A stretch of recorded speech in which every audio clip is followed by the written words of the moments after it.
මීට දශක ගණනාවකට පෙර ඇය මේ ගමේ හිටපු ලස්සනම කෙල්ල. සඳලතා. ඔයාගේ ලස්සන දැක්කම මට පාරත් අමතක වුණා. ඔයා වලව්වක මහත්තෙක් මං ගැමි කෙල්ලක්. මේ ආදරේ කවදාහරි නතර වේද? කවදාවත් නැහැ සඳලතා. මං එන්නේ ඔයා වෙනුවෙන් විතරයි. මේ සඳ සාක්කි. මං ඔයාව කවදාවත් තනි කරන්නේ නැහැ. මං ඔයාව විවාහ කරගන්නවා.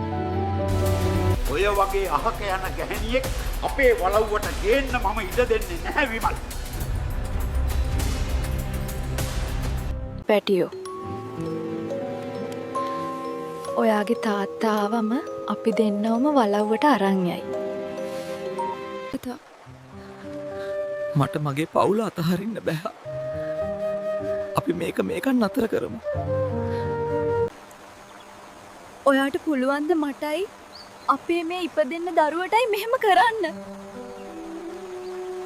ධනය සහ කුලය හමුවේ ඔහු දුන්නු පොරොන්දු වැස්සේ දිය වෙලා ගියා. ගමම එයට හිනා වුණා. ආදරය කළ මිනිසා ඒව පාරට එදලා දැම්මා. දෙවියනේ මගේ පැටියව බේරගන්න. මට වුණු මේ අසාධාරණයට සාධාරණයක් කරන්න. ඒ පාළු පාරේදීම ඇගේ සියලු වේදනාවන් නිහඬ වුණා. මං ආවා. මට වංචා කරපු උඹල හැමෝගෙම පලිගන්න මං ආවා. මහත්තයා මගේ දරුවා ටිකක් අල්ලගන්නකෝ. මේ මොකද්ද? මගේ දරුවට දුන්නු වේදනාව දැන් උඹටත් විඳින්න වෙනවා. සඳලතා.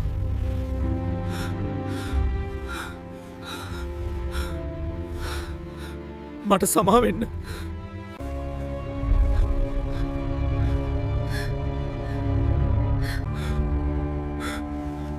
සඳලතා. මම තාම ඉන්නවා විමල්. ඔයා වෙනුවෙන්. කාලය ගෙවී ගියත් ඇගේ ශාපය ඔහුව හොල්මන් කළා.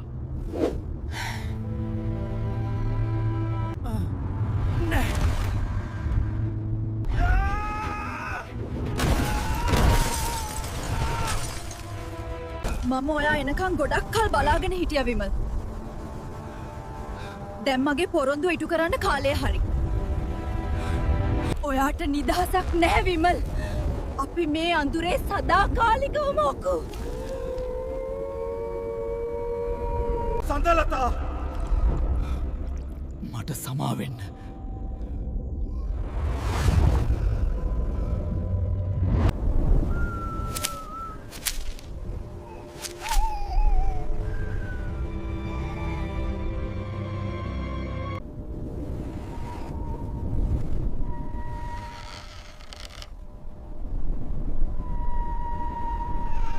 වලව්වේ උරුමය ලේවලින් අවසන් වුණා.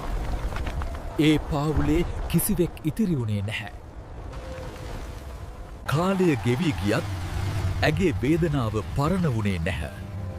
ඇය සැම පරම්පරාවකද වංචාකාරයන් සොයා පැමිණියා. මෙස් මොකද මේ රෑ මෙතන කරන්නේ? උදව්වක් ඕනේද? ඇයි මේ මීදුමේ තනියම? මට මේ දරුවා ටිකක් අල්ලගන්න උදව් කරනවද?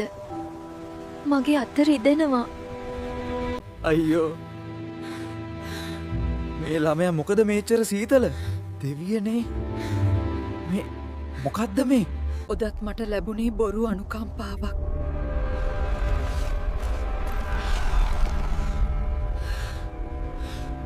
ඔදත් මට ලැබුණේ බොරු අනුකම්පාවක්.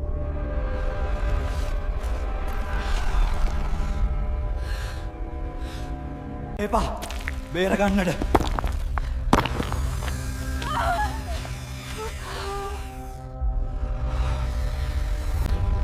උඹලත්තේ විමල් වගේම පව්කාරයෝ.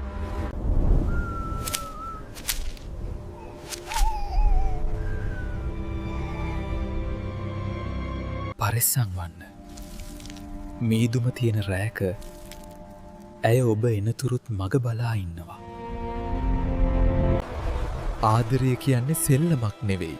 කෙනෙකුගේ හදවතක් පෑරුවොත් ඒ වේදනාව ආත්ම ගණනක් ඔබ පසුපන හඹායේවී. අහිංසක ප්‍රාණයක් පාවාදී ලබන සැපත කවදා හෝ දරුණු ශාපයක් වී ඔබ කරාම පැමිතෙන බව අමතක කරන්න එපා.